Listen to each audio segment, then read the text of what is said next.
इंदौर कांग्रेस के अध्यक्ष पद को लेकर चल रही खींचतान की रस्सी फिलहाल उन हाथों ने थाम रखी है जो सियासत भी समझते हैं और अनुशासन भी। उन्होंने कांग्रेस संगठन के अहम पदों पर रहते हुए संतुलन का धर्म भी निभाया है और वर्दी पहने हुए देश के लिए फर्ज भी। बात हो रही है महेंद्र जोशी की। उन्हें सियासत विरासत में मिली और वर्दी संयोग से। फिलहाल कांग्रेस ने उन्हें इंदौर के प्रभारी पद पर तैनात कर रखा है। इस अहम जिम्मेदारी को महेंद्र अपनी सरलता से सरल बना रहे हैं। जोशी परिवार की जड़ें तो शुजालपुर में हैं, लेकिन जिम्मेदारियां देश और प्रदेश भर में निभाई हैं। संघर्ष कहिए या लोकप्रियता, इस सफर की शुरुआत होती है पंडित लीलाधर जोशी से। मध्य भारत के पहले मुख्यमंत्री बने, आजादी की लड़ाई में भी शामिल रहे, महात्मा गांधी के विचारों को आगे बढ़ाने वालों में हमेशा आगे रहे। पंडित लीलाधर जोशी की इस वैचारिक मशाल को उनके बाद आगे बढ़ाया पुत्र विद्याधर जोशी ने। वह मोतीलाल वोरा सरकार में मंत्री रहे, शुजालपुर से विधायक चुनकर गए थे। 2 पीढ़ियों से चली आ रही इस परंपरा को आगे तो विद्याधर जोशी के पुत्र महेंद्र ने ही बढ़ाया, लेकिन शुरुआती जिंदगी में रास्ता अलग चुना। सफेद कुर्ता नहीं बल्कि वर्दी को अपना औजार बनाया। 17 साल तक पुलिस की नौकरी की, ट्रेनिंग विभाग में अहम पदों पर रहकर नई पौध तैयार करते रहे। एनसीसी में भी शीर्ष पद पर रहे, वर्दी पहने फर्ज निभा रहे थे। तभी मिट्टी ने आवाज लगा दी और पुलिस की नौकरी छोड़कर महेंद्र सियासत का हिस्सा बन गए। चुनावी मोर्चे पर 2 बार हार का सामना करना पड़ा, लेकिन मेहनत का मैदान नहीं छोड़ा। कांग्रेस भी अपने इस सिपाही की अहमियत अच्छे से जानती थी,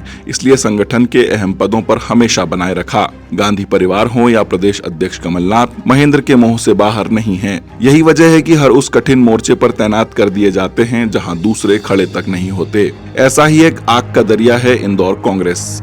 आग का दरिया इसलिए क्योंकि यहाँ विरोधियों से भी लड़ना है और अपनों के बीच चल रही खींचतान को भी साधना है। महेंद्र ये दोनों काम बखूबी कर रहे हैं। हाँ, कुछ लोगों को खटकते हैं। ये वही लोग हैं जो निकम्मे हैं और पद छोड़ना ही नहीं चाहते। मीडिया को जरिया बनाकर जोशी को टारगेट भी करते हैं, लेकिन जोशी उनकी परवाह नहीं करते। खुद की मेहनत और फैसलों पर यकीन है। कांग्रेस हाईकमान का हाथ भी हमेशा जोशी के कंधे पर रहता है। इंदौर में कांग्रेस की दिक्कत कांग्रेसी ही है। आपसी झगड़े छोड़कर अगर एक होकर लड़ लें तो भाजपा को धूल चटा सकते हैं। इसी मकसद को दिल में लिए इंदौर कांग्रेस के प्रभारी महेंद्र जोशी रोज जी जान से मेहनत कर रहे हैं। अपनों के बीच तालमेल भी बनाते हैं और विरोधियों को भी उन्हीं की भाषा में जवाब देते हैं। इंदौर क्षेत्र की 9 में से ज्यादातर विधानसभाओं पर टिकट को लेकर पहले में वाले हालात हैं। महेंद्र सबको साध रहे हैं क्योंकि उनका एक ही लक्ष्य है, मध्य प्रदेश में कांग्रेस की वापसी। नई पौध तैयार करने वाली नर्सरी यानी सेवा दल के मुखिया भी रहे, संगठन में भी अहम पद पर रहे। दादा और पिता के चलते सियासी सुख भी देखा है। इस सब के बावजूद इंदौर और आसपास की खाक छान रहा है कांग्रेस का ये सियासी सिपाही, ताकि कांग्रेस का दौर फिर लौट आए। महेंद्र यकीन से भरे हुए हैं। उनका मानना है कि मेहनत रंग लाएगी और कांग्रेस सत्ता में फिर से लौटेगी। इंदौर शहर कांग्रेस अध्यक्ष की कुर्सी भी ज्यादा दिन खाली नहीं रहने का इशारा कर रहे हैं। टिकटों को लेकर कांग्रेसी नेताओं में चल रही खींचतान पर कहते हैं, ये खींचतान नहीं प्रतिस्पर्धा है और प्रतिस्पर्धा किसी भी संगठन के लिए अच्छी होती है। इसी तरह की सियासी खबरों के लिए फॉलो करते रहिए द फोर्थ।